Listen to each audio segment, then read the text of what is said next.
I've looked at it kind of into three sectors. I go, the creation of content is very much about technology and what the kind of technology that you're using, and then the distribution of the content. So where is that technology being used to distribute your campaigns, your messaging, etc.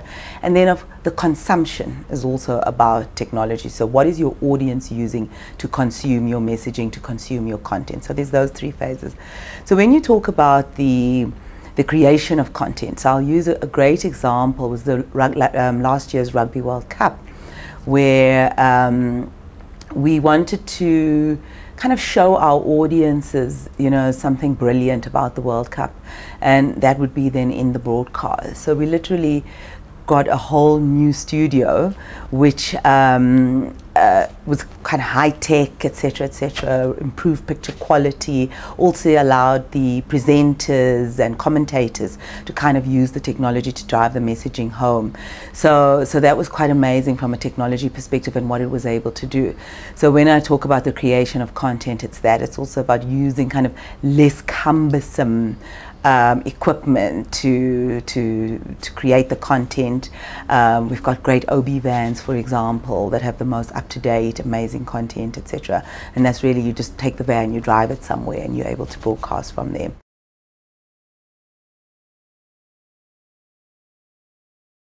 I mean, we distribute obviously content through the linear mediums, so through TV and through radio. But what technology has allowed us to do is to really tap into consumers no matter where they are. So you don't have to be in front of a TV or have to be listening to the radio to kind of know what's happening with us.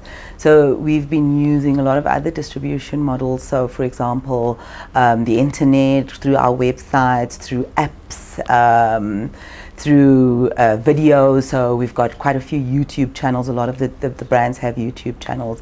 In actual fact, SABC News Online, I think at the moment, is one of the foremost news distribution, digital news distribution platforms in the country, with a lot of people going into those, into the YouTube channel, consuming our news. And then from a messaging perspective, getting to the consumers, we're also using all of the technology at our disposal.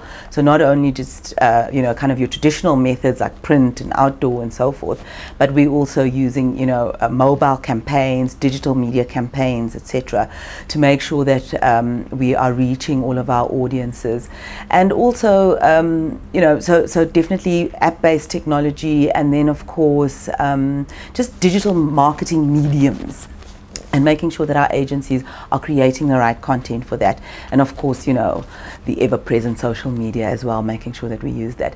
And then kind of your more traditional, what we're doing quite a lot of now, so for example, outdoor is we're not only using static outdoor, but we're using digital screens, a lot of digital screens.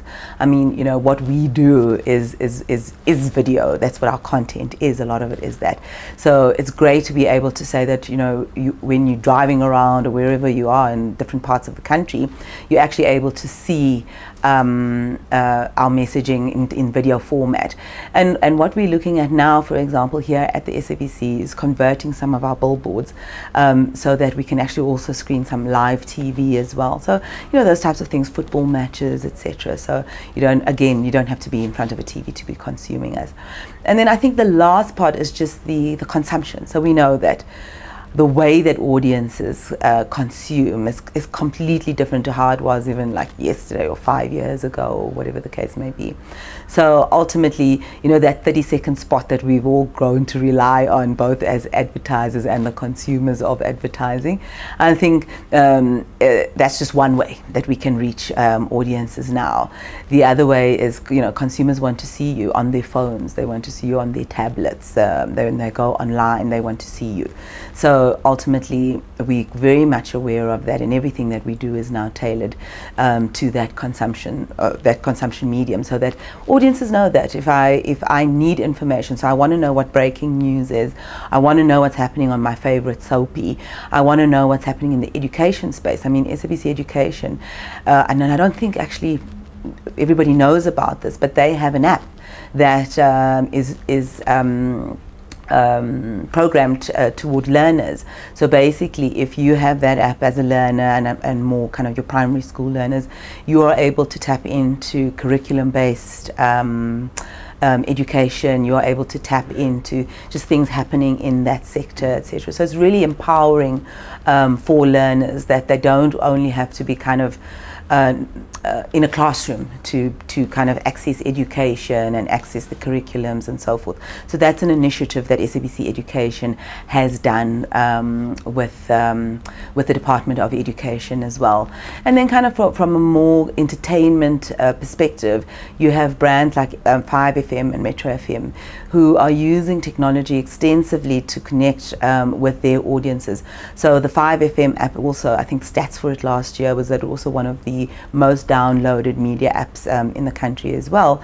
And that allows, you know, the station, for example, to put all their podcasts on there. They can then communicate about all of their events and campaigns, etc. So the consumers of 5FM can do that at any given time. They don't have to be driving in their cars or, you know, sitting at home over their study books or whatever the case may be. 5FM is always with them. And because 5FM is a national station, it also allows them to talk to everybody, no matter where they are, even if the transmission in that particular area is not as great.